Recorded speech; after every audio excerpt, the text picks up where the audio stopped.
নবীর আদর্শের ভিতরে আছে সব শিক্ষা। যদি সৎ মানুষ একজন হয়, ভালো করে শোনাবেন কুসির মানুষ, সৎ মানুষ ভালো মানুষ যদি একজন হয়, ওই একজন মানুষ যখন সমাজে মাথা উঁচু করে দাঁড়ায়, বাতিলেরা ময়দান ছেড়ে দিতে বাধ্য হয়। সৎ মানুষ বেশি লাগে না? বলুন তো, কাফেরদের সঙ্গে মুসলমানদের প্রথম যুদ্ধ হয়েছিল কোন যুদ্ধ? বদরের যুদ্ধ। মুসলমানের সংখ্যা ছিল কত? এই কথা বলেন কত? 313 জন। পক্ষান্তরে গোটা পৃথিবীর সব কাফেররা ছিল একজোট। বলুন তো, এই যুদ্ধে মুসলমানরা জিতে গেল না হেরে গেল? কথা বলতে হবে, জিতে গেল না হেরে গেল? কারণ কি? তাদের ভিতরে ছিল সততা, তাদের ভিতরে ছিল কোরআনের ভয়, তাদের অন্তরে ছিল আল্লাহর ভয়। তারা যখন ময়দানে দাঁড়িয়েছে, একটাই প্রতিজ্ঞা ছিল, মরলে শহীদ, না হইলে মরলে শহীদ, বাঁচলে গাজী। ময়দান বাতিলদের কাছে ছেড়ে দেব না। এই শপথ নিয়ে যখন রাস্তায় নেমেছে, আল্লাহ পাক তাদেরকে কবুল করেছে, তাদের দ্বারা ইসলাম প্রতিষ্ঠিত হয়েছে। কথা বলেন। আর আজকে হুজুরির অভাব নাই, মৌলবীর অভাব নাই, টুপিওয়ালার অভাব নাই, মুসলমানদের অভাব নাই, কিন্তু মায়ের মুসলমানরা সমানেই খাচ্ছে। তাহলে বোঝা গেল বড় অভাব হলো ইমানদারের। বড় অভাব কিসের? জোরে বলেন, বড় অভাব কিসের? ইমানদারের। ঠিক সেই সময় ঘটে গেল একটা ঘটনা। ওয়াকাজের মেলা নাম শুনেছেন আপনারা কোনোদিন? ওয়াকাজের মেলা শুনেছেন? দেখেছেন কেউ? ভাই আমিও দেখিনি, কেউ দেখিনি আমরা। ওয়াকাজের মেলা বলা হতো প্রতি জিলহজ মাসে, হজের মৌসুমে, হজ শেষ হয়ে যাওয়ার পরে 1 মাস 2 মাস কাবা ঘরের চত্বরে মেলা বসত। ওই মেলাটার নাম কি মেলা? ওয়াকাজের মেলা। মানে যেখানে কোনো ভালো কাজ হয় না। খারাপ কাজের ভিতরে বলি, একজন লোক 10 বছর বিয়ে করেছে, বাচ্চা হয় না। তো এই স্বামী বলতেছে যে ওয়াকাজের মেলায় যাও, বাচ্চা পেটে করে নিয়ে তাই বাড়ি আসবা। এখন ওয়াকাজের মেলায় এসে গেছে। ওয়াকাজের মেলায় এসে ওই স্ত্রী, ওই মহিলা নিজেকে উৎসর্গিত করত যে তোমরা যেভাবে পর আমাকে ব্যবহার করো, আমার পেটে বাচ্চার দরকার। 2-3 মাস এখানে থাকার পরে ওই মহিলাটা গর্ভবতী হয়ে বাড়ি যেত।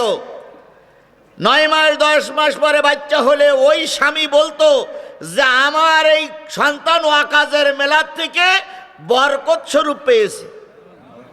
তাহলে সবাই মিলে যে সন্তান দিল, সেইটা যদি বরকতের সন্তান হয়, তাহলে খারাপ সন্তান কোনটি? ওইটাই খারাপ, ওইটাই ওদের কাছে বরকত। তাহলে খারাপ কোনটি? তাহলে ওইটার বলা হয়তো কি মেলা? ওয়াকাজের মেলা।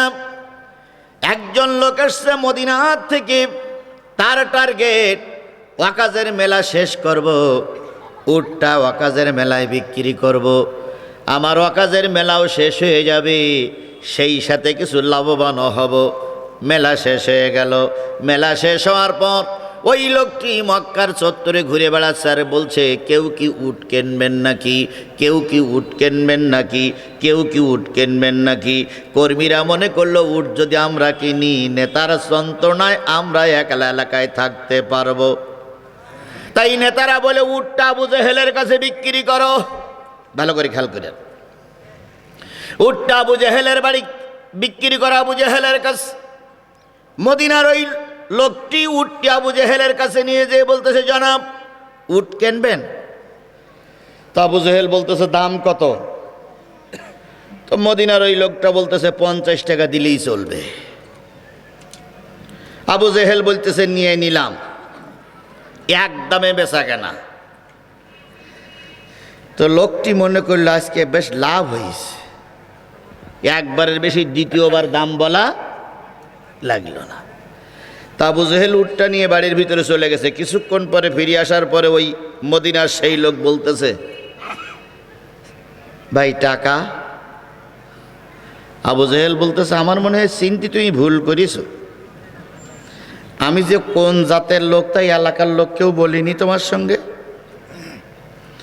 উট কিনেছে, টাকা দেবেন, এটা জানা জানি কি? কয় জানো আমি একবার নিলি আর দেই না। এরকম নেতা কি বেলকুচিতে দুই একজন আছে? এ কথা বলেন আছে? নেবার সময় খুব পাম্পট্টি মেরিয়ে নেয়, কিন্তু চাইতে গেলে উল্টো থাপ্পড় খেয়ে বাড়ি আসতে হয়। আবার ওনাদের চরিত্র মাঝে মাঝে ফুলের মতন পবিত্র হয়ে যায়। তো আবু জেহেল বলতেছে আমারও তুমি চিনতে ভুল করেছো। কয় ওসব চেনাচেনি বাদ দেন, টাকাটা দেন। আবু জেহেল বলতেছে সামনের সপ্তাহে এসো। কি করবে, উঠ বেচা কেনা শেষ। ওই লোকটি ফিরে গেলেন। পরের সপ্তাহে আবার এসে বলতেন নেতা টাকা। কয় এ সপ্তাহে হবে না, সামনের সপ্তাহে এসো। আষ্টি জাতি সেই সময় 10 টাকা খরচ, তাহলে প্রথম দিনে এসে 10 টাকায় ফিরাই দিল। দ্বিতীয় দিনই বলতেছে সামনের সপ্তাহে এসো, তাহলে কত খরচ? 20 টাকা। ওট বিক্রি করেছে কয় টাকা? 50। পরের সপ্তাহে আবার এসে আবু জেহেলের কাছে বলতেছে টাকা দাও। আবু জেহেল বলতেছে টাকা হবে না, পারলে আদায় করে নিও। কি ভদ্রলোক ভাই! এরাই হলো সমাজের নেতা, এরাই হলো সমাজের বড় বড় মাতবর। কথা বলেন ঠিক না ঠিক? আজ ওই আবু জেহেলের চামচারা আমাদেরকে কুড়িয়ে কুড়িয়ে খাচ্ছে। এরা যাওয়ার আগে লম্বা লম্বা কথা বলে, ক্ষমতায় যাওয়ার পরে অতীতের সব ইতিহাস ভুলে যায়। এবার লোকটি চিন্তা করলে আজকে হয় টাকা দেবে আর না এটা ফয়সালা করেই যাব।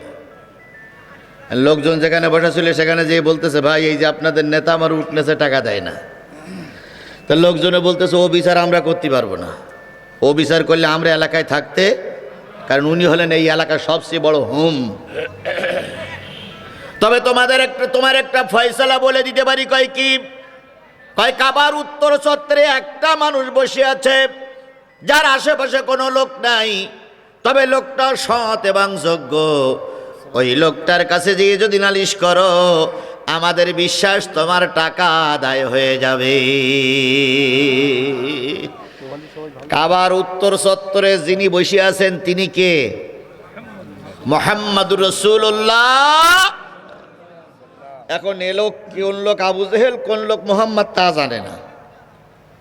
যে উত্তর চত্বরে যে মুহাম্মদ সাল্লাল্লাহু আলাইহি সাল্লামকে বলতেছে ভাই আসসালামু আলাইকুম। ওয়ালাইকুম আসসালাম। কি ভাই আপনার বাসা? কয় বাসা মদিনা। এখানে কয় ওয়াকাজের মেলা আসছিলাম, এক উঠ চাই ভাই ভালো। হ্যাঁ আসসালামু আলাইকুম।